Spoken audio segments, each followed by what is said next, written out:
Hi, Chuck Etheridge here. On a chilly autumnal afternoon, it's finally gotten below 90 in Corpus, which is a biblical miracle. But that's another story. We've also got a lot going on in week 10 in English 3301. Okay, for much of the rest of the semester, we're going to be doing two different things in a parallel manner. First of all, and the biggie is we're going to be working on Major Project 2, which I'm sure you've already read the assignment in great detail, lovingly, as if it were an important text, which it is. But we're going to be doing Major Project number 2, which is an analysis of the professional documents that you identified as being important for your career in Major Project number 1, and then writing up a big sort of culminating report about writing in your field based on those documents, following those criteria that are there in the assignment. And I'm trying to break it up step by step, as I always do. Last week we used that, what I call the style analysis guide, to describe or analyze carefully that first document. This week, just keeping the ball moving down the road, we're going to be describing that second document. That's your assignment, Major Project number 2. The other thing that we're going to be doing, the other thread of the course, is I feel it's important for each of you to complete this course with a good resume, not just something that you created off of Word, or not something that that you did in high school or something like that you updated, but really a professional quality resume that meets the criteria of the career field that you're going to go into, that's been reviewed by some professional experts, meaning people other than me. So basically, I always do this in all my classes, but what I usually do in the face-to-face classes is I have a team of career services come in. I have students create their resume, a rough draft of their resume and their cover letter, and the team of career services professionals come in and sort of descend on my class, and they work with each student individually. Well, I think you guys deserve that experience, whether or not you're in a face-to-face or an online class. So I kind of worked it out with career services that we're going to be doing this. So we're going to do it online. So basically this week, I want you to create a good rough draft of your resume. Now, I mentioned this last week, but every career field does resumes differently. They organize information differently. They emphasize different information.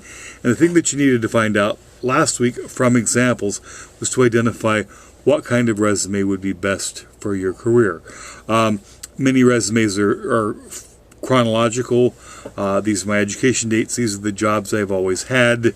You put them in reverse chronological order. In other words, your most recent work or the job that you're doing right now at top, and then working backwards through time to your oldest job, your oldest work as well.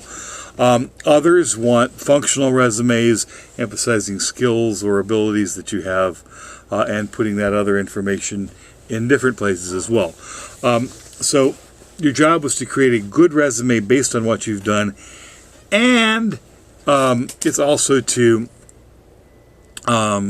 create a cover letter, a letter in which you basically argue, look, this job that you've got and my skills make us a perfect match for one another.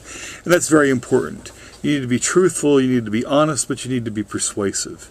This is the time to toot your own horn. This is the time not to be modest. And it's very important not to just have a generic resume and a generic cover letter. You need to really target and use the specific language of each job that you apply for. It's very important for a number of reasons. If it's a human reading it, they'd be like, well, I wrote the ad. Gosh, this person, we want this skill. This person has that skill. We want this skill. This person names that skill in the letter. We want this skill. Wow, this person's resume shows us they can do the job. That's if a human reads it. A lot of resumes nowadays are given a machine reading first. They use OCR, optical character recognition, and they look for keywords. And if your resume and your cover letter doesn't use the words that are described as qualities that are wanted in the ad. If they're not there in your resume and your cover letter, a human will never see them. The human will reject them. They'll weed them out. I'm sorry. The computer will reject them. The computer will read them out. So it's very important to use those really important keywords from your cover letter, in your cover letter, in your resume, from the job ads. So anyway, so basically, to sum up, this week we're getting together a really good resume and a cover letter.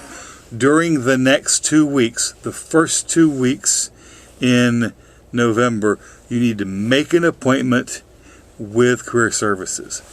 I'm sorry, you need to have that appointment made by Friday, November the 1st, to get an appointment with Career Services in one of those 2 weeks. Now, if it's more convenient to you, you can just come on campus and meet with an individual one-on-one, but you can also access Career Services via WebEx. If you get on your Blackboard, you go all the way down into the area that we haven't looked at.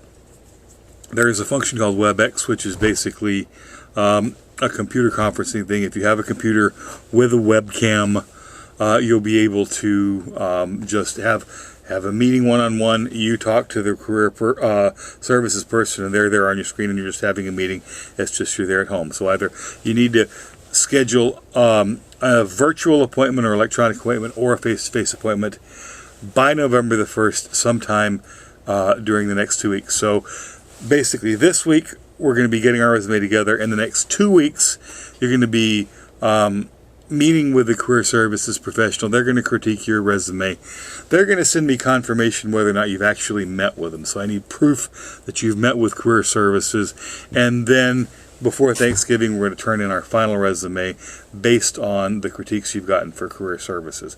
I think you're all going to find this really useful and really valuable to have a current, good, professionally evaluated resume and cover letter. So the other thing I'm going to do, a little separate video, I'm going to talk about some strategies or ways in which you can find different job leads.